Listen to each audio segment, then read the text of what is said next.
Yes, welcome to Chatting Up the Chick. This is episode 6. I've got a big smiley face in front of me. Can't wait to talk to him. It's my main man, Aamir Ismail, all the way from Sudan. Aamir, welcome to Chatting Up the Chick. G'day. Thank you for the opportunity. I'm quite happy to be here. Now, you're currently in Sudan at the moment, aren't you? I am indeed. Due to this COVID-19 interruption, per se, a bit of an interruption, just set the world to lally. Well, it kind of interrupted my plans for a wee bit, but I'm making the most of it, being here with family that I've been living away from for quite a long time. So making the most of it. It's COVID-19 has been a conundrum all over the world, but it's not a bad thing after all. Got me to stay with my family for a bit longer than I planned for. Yes, a positive end to quite a negative story in terms of COVID. But this takes us on nicely to what I wanted to get you onto my podcast. Podcast? What's a podcast? Oi! Who made up this word? Podcast? Good chick. I don't know why I'm looking behind this. Like I've got some sort of a producer or something that should be doing something about it. So this brings us on nicely onto the fact that you are back with your family in Sudan because you haven't really spent any time with them apart from the trip that you made. Was it 2 years ago? Or was it last year? Last time I was there was 2018. So yeah, about a year and a half. It was almost 2 years ago. But before that, you hadn't spent any time with your family for a good part of the last 20 years, had you? Yeah, you're right. The last 20 years, I would have probably spent, if you add up the time I spent with my family in the last 20 years, it will come up to probably a year. So been away for about 19 years, Yeah. Having spent time with for about 19 years. Yeah, which is a considerable amount of time. So let me. Practically half my life, pretty much. Yeah. So from what I can gather from what you told me was at the age of 17. You was living in Saudi Arabia and you decided to jump on a plane and travel to New Zealand to start a new life. And the added bonus that you couldn't speak a word of English. So yeah. I'm intrigued. My first question for you is why did you want to go to New Zealand as a 17-year-old who couldn't speak English? Yeah, well, when you put it that way, it seems like an absurd idea, isn't it? But back then when I was thinking about it, it didn't seem that absurd. Anyway, so I was born in Saudi Arabia to a family of expats, Sudanese. So living in Saudi Arabia, you had, being an expat, you've had different sort of rules to play with than citizens as you do in all countries. And when I finished high school, I wanted to study university at a higher level. And yeah, so I ended up in New Zealand. Yeah, to answer your question, I've went to New Zealand to pursue education. Why New Zealand? Why not, I don't know, the UK, the USA, Canada, or some European country? Or why didn't you stay in Saudi and do higher education in Saudi? Well, like I said, you couldn't do higher education in Saudi being a foreigner. Higher education is reserved to citizens of Saudi Arabia only. So when I finished high school, I wanted to pursue higher education. My only option was to go back to my home country, which is Sudan, which I did go to Sudan, and I spent about 3 months there. That's quite interesting. You still there? Oh, maybe your bandwidth's gone. Yes, we have a superimposed a man who has been cryogenically frozen on my screen. Ah! I don't know about you, but I'm scared. Come back, Ash! Come back, Aamir! Come back! Nah? Okay, fair enough. See you later then.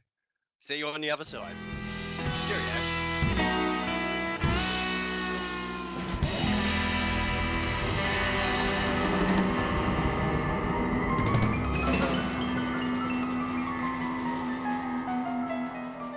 that was quite funny. Your face cryogenically froze on my screen, so I had a quick conversation with you. I can't And remember anything of that conversation. yeah, I wonder why. to know why. I wanted to know why you wasn't moving and how you stayed so still.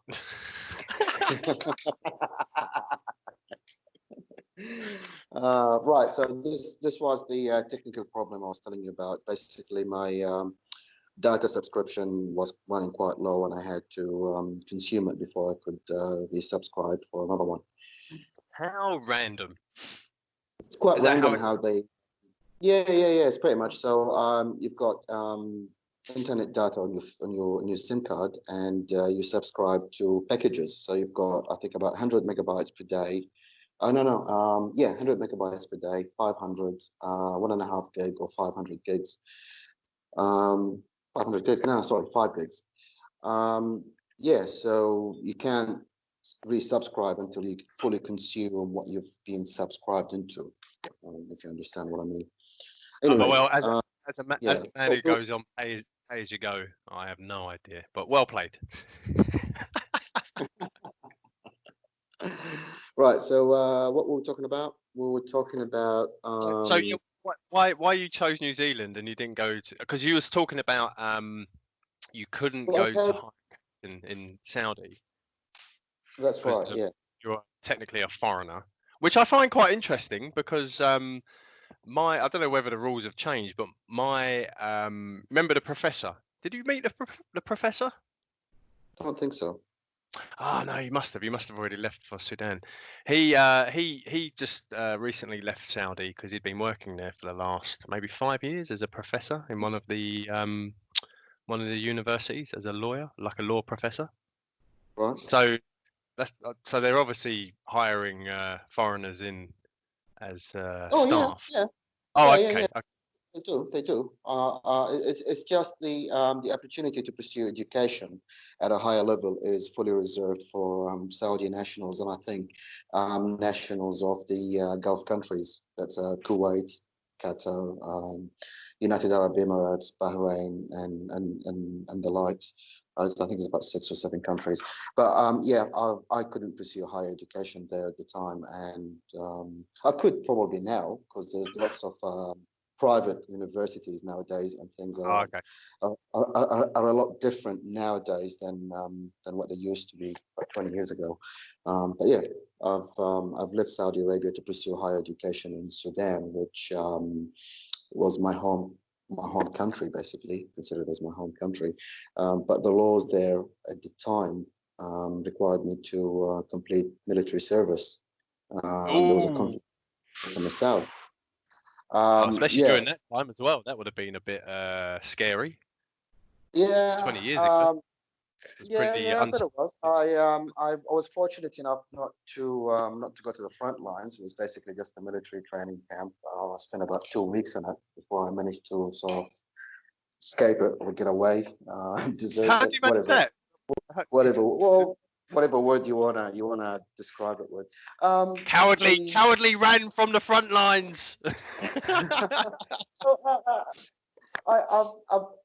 I couldn't understand why there was a conflict in the first place, and I previewed these people as citizens of the same country, so and my brothers and sisters. So why would I want to fight them?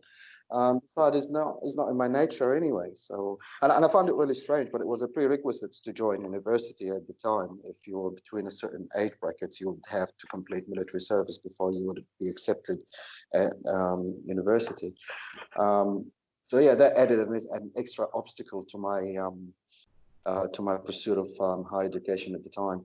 How I managed it, basically, they used to give us 2 days 2 days break to go home at the weekends, and I've used that opportunity to go and hide away and never came back. Oh wow! So if did they like have the power to be able to go and search for you as a deserter and throw you in prison, or was it just a case of Yeah, you'd done a runner and they were just like, oh well, he wasn't suited for this? No. It wasn't like that. It's a serious crime, my friend. So you're Um, a criminal. You was on the run. You're still on I the was on run. the run. I'm a deserter. Yes. See, I'm all about peace by peaceful means. So I'm like you. I could never fight in an army. But the fact that Uh, yeah. you were a conscientious objector and you actually Mm. deserted the army, that's awesome. That's a great Well, story. well, well, well. I mean, think from my point of view. I was born in Saudi Arabia. I spent most of my life in Saudi Arabia. I grew up and was raised in Saudi Arabia at the time. I would have only gone to Sudan on holidays. Um, Probably, if you would count the 17 years I spent in Saudi Arabia, or probably, oh, sorry, the 17 years of my life at the time, I would have spent 16 years of it in Saudi Arabia and 1 year in Sudan. So I would have had no loyalty to the country or no understanding of why there was a conflict in the first place. If you know what I mean? And plus, it wasn't in my nature, and still not in my nature. I don't believe in conflicts to resolve problems. You're damn Um, right, Shaft. yeah, so I was fortunate enough to leave the camp, and I've left the country. Went back to Saudi Arabia and had a chat with my dad about my options, basically, because I had to pursue higher education. I came from a family that was well educated, and it was non-negotiable, if you know what I mean. So we started thinking about opportunities out there. I've made up my wish list, and one of them was I had to get educated in a country that speaks English as a first language, because I didn't have to worry or deal with having to learn a local language as well as learning English, because English was, and I put lines under that, was the business language at the time. Not anymore. It's Chinese and sorry, it's Mandarin at the time nowadays, but back then it was English. So I've wanted to get educated in a country that speaks English as a first language, and that sort of left a few options available. The US, Canada, Britain wasn't one of them. Australia was, for some reason, wasn't on the radar as well.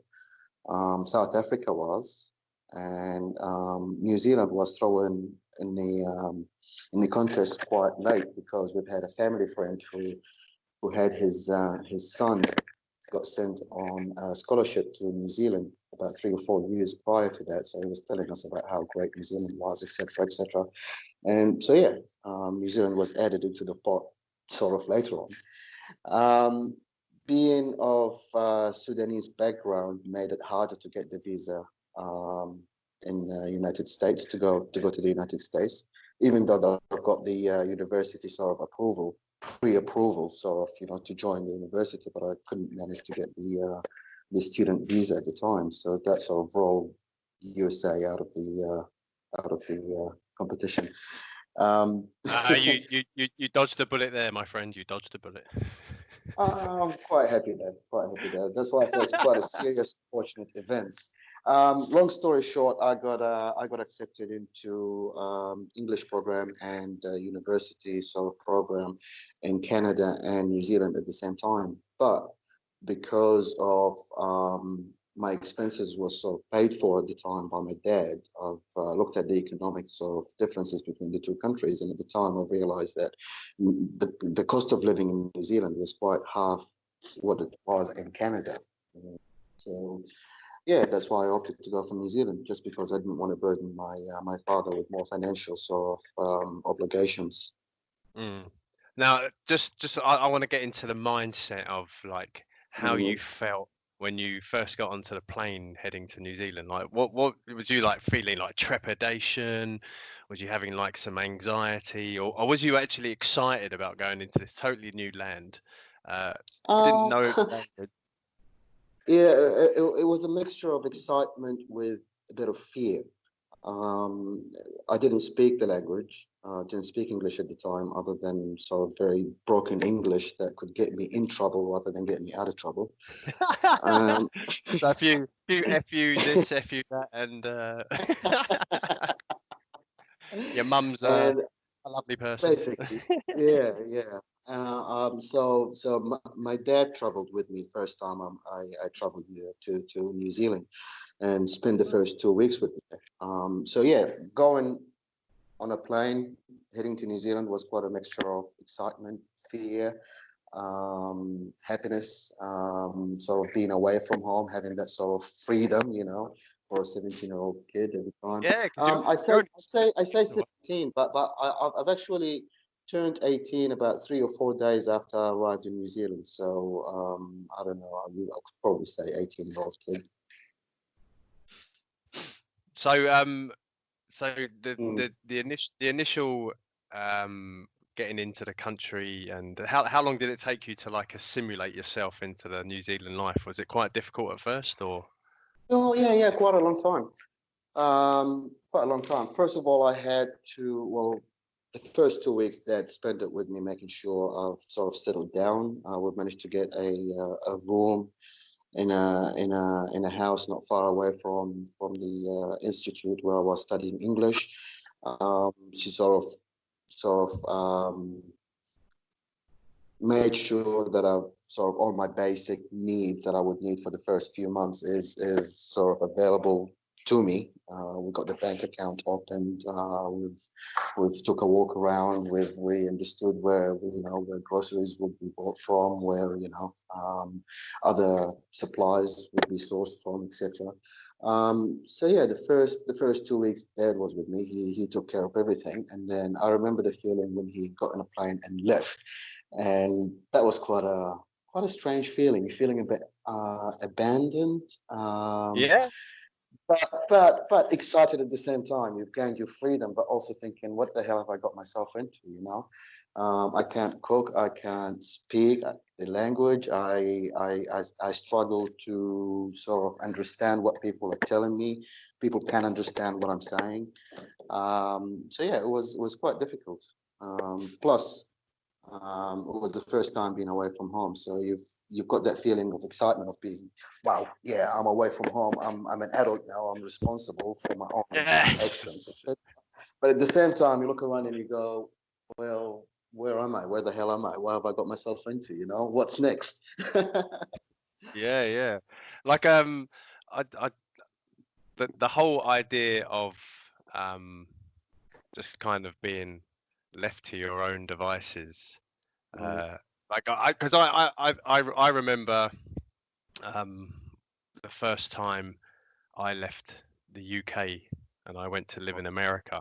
But I was 25 at that time, and I'd had a lot of experience in well, life.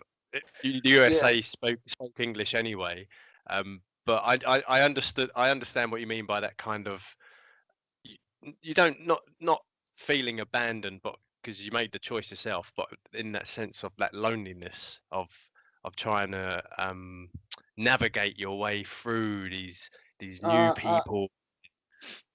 there is that, but also remember, Dad came with me for the first 2 weeks, and he took care of everything basically. So when I say abandoned, I mean I felt like, well, for the last 2 weeks, I didn't have to worry about what I had to say when I'm standing at the McDonald's queue, or I didn't have to worry about negotiating or buying this or doing that, etc. And all of a sudden you're thinking, now I have to do that all myself. So Yeah, yeah, no, yeah, it was more excitement, to be honest, but also feeling like, now I've got extra pressure of having to achieve the mission that I've embarked on. So I've had to, first of all, get my English language to a level that would get me accepted into a university level, finish university, and then sort of finish the mission. So it was sort of a 3 stages, sort of 3 phases mission, like if you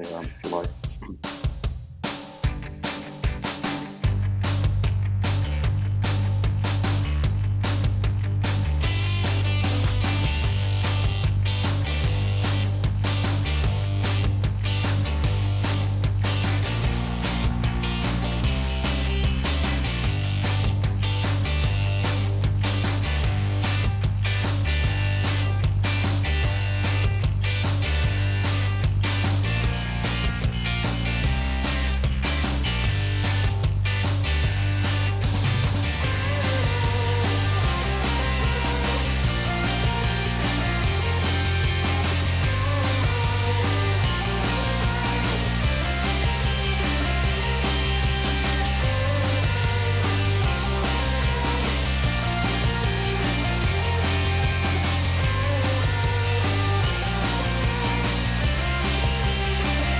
So what was your first impression of New Zealand? Was it like love at first sight, or was you kind of, a little bit wary of all the people, or? No, it was, it was a culture shock, that's for sure. I remember thinking, this is very green place. I mean, Yeah, of landing in. course. Yeah, coming from Saudi. Yeah. Desert, desert to the jungle.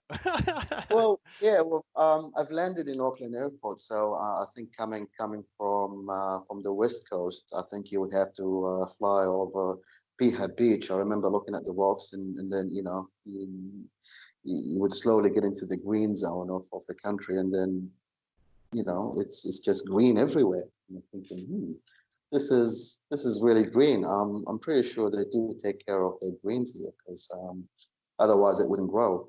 Because that was the case in Saudi Arabia. It was just desert and sand. So if you had to plant a patch for whatever reason, you had to really take care of it. It just doesn't grow on its own. You know what I mean? So Yeah. I think lots of resources being spent on this country. Not realizing it just looks after itself. Oh yeah. I remember So, having to I remember having to cross a rugby field on my way to my English class, and thinking, I could go across this rugby field and I will save myself 10 minutes, or I could stick to the footpath and go around it, and probably arrive late to my class. And I did the latter, not the first one, just because I didn't want to get in trouble. because obviously green in Saudi is looked after to the nth degree, and if you Yeah, start treading on someone's exactly. grass, they come out with the shot. Hey boy, you better start moving on before you touch the grass. And I didn't have the language to get myself out of trouble if somebody said, "Oi, what are you doing walking across my field?" Yeah. Just hands up like that.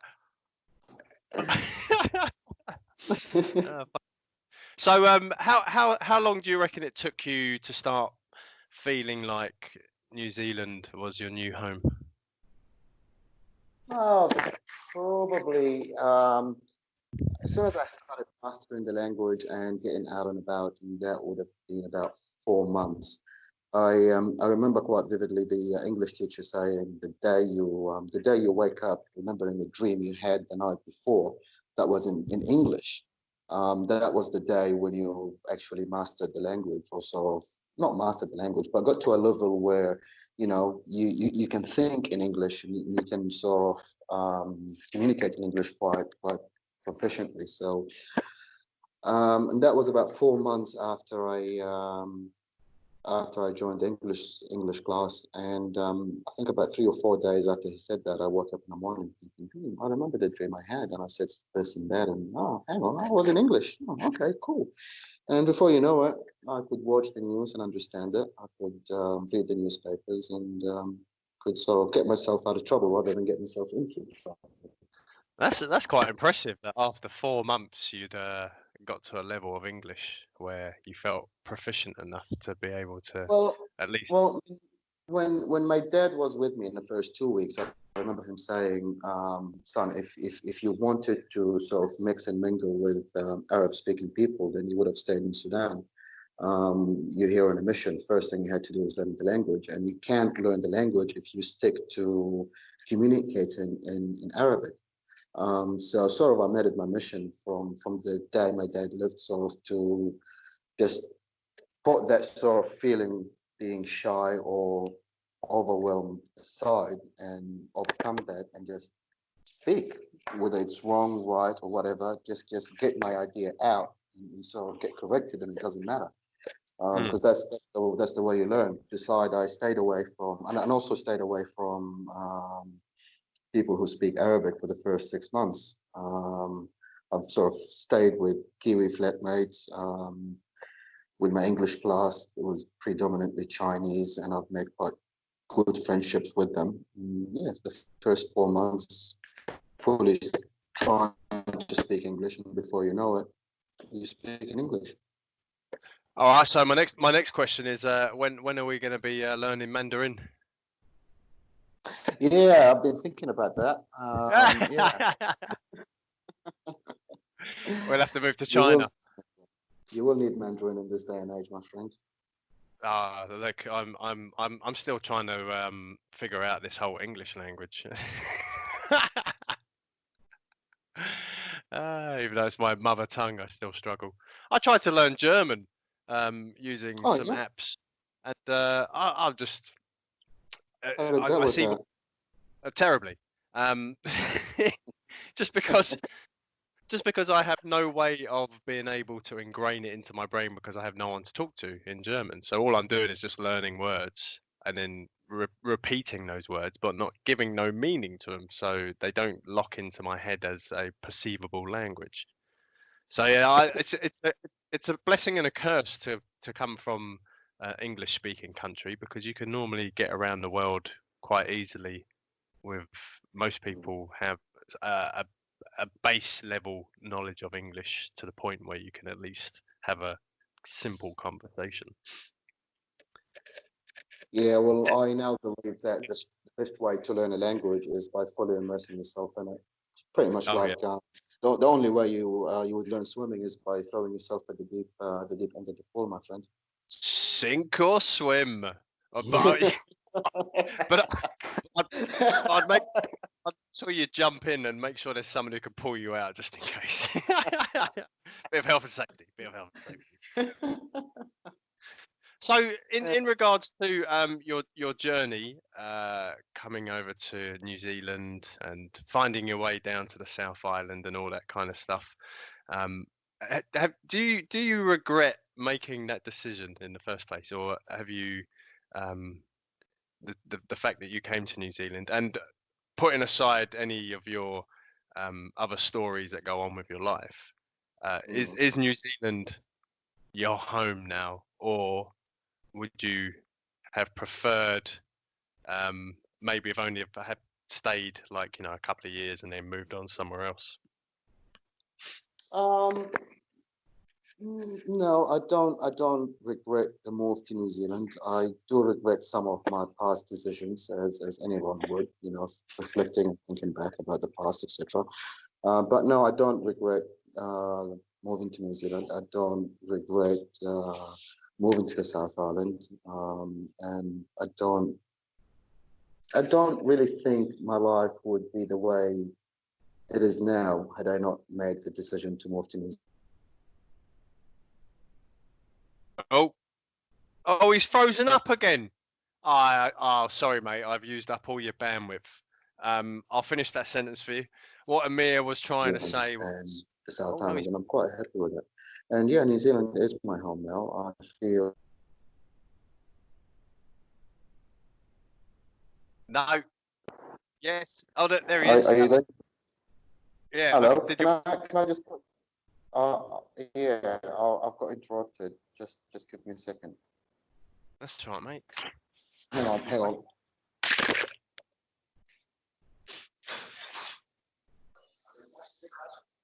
Look at that lovely skirting up there. Looks like it's been well polished. Oh, he's back.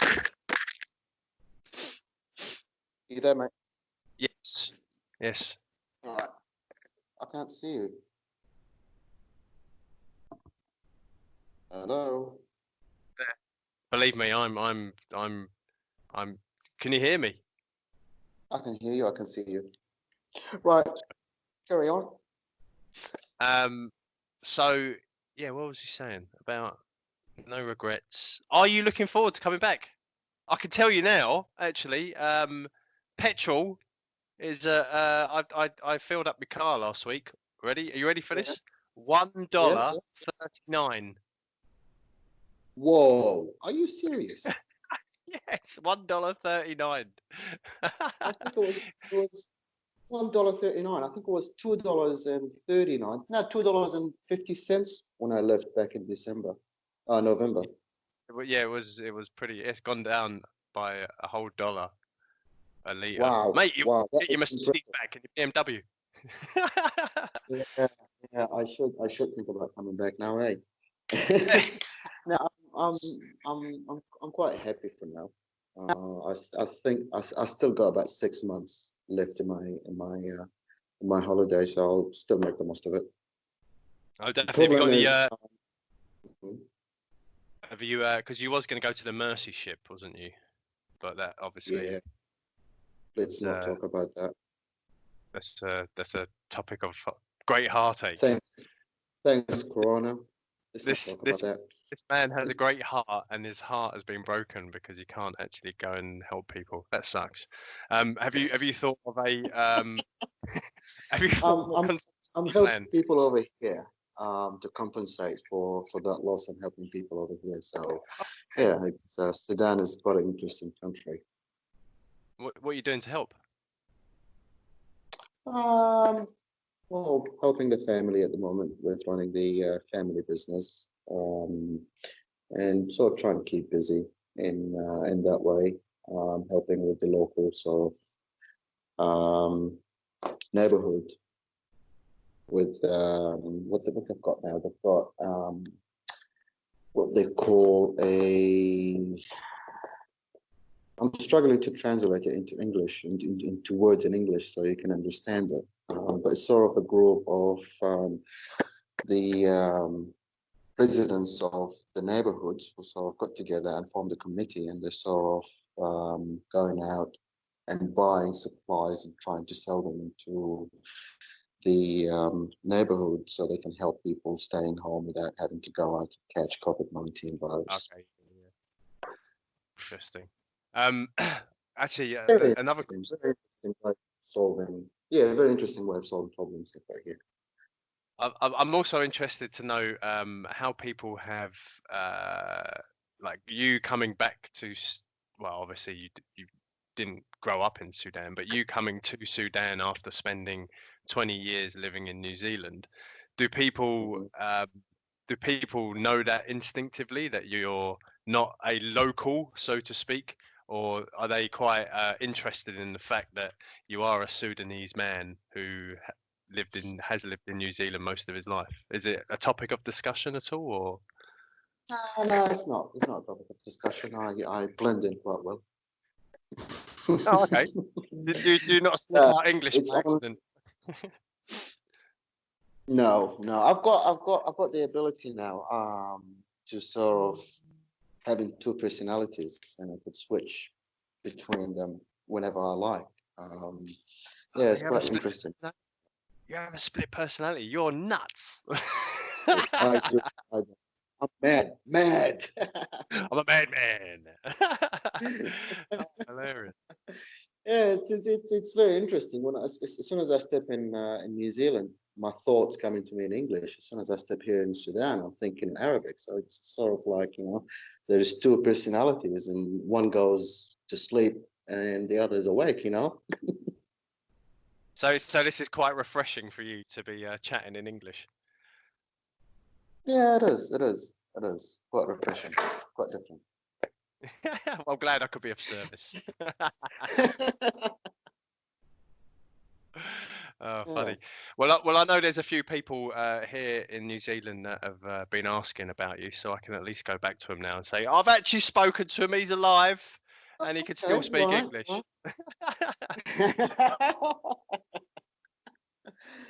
Okay, and then please pass my regards to everyone. You've met everyone who's been asking. I'm very well and healthy and sort of onto it still, and I look forward to returning to New Zealand in November. Sweet. No, we look forward to you coming back, buddy. We need to have an inaugural golf session to welcome you back. Oh yeah, definitely. That would be fantastic. How's my friend Vlad doing?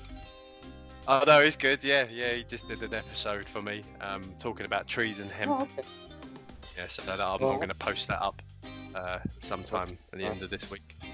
So yeah, no, he's good. He's good. Hey, look, buddy.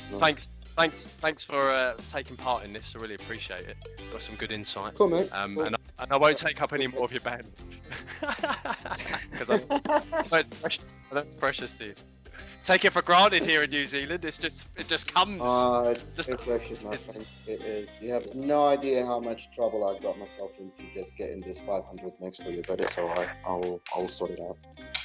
Well, I appreciate that, and for the 7 people who be entertained by this conversation.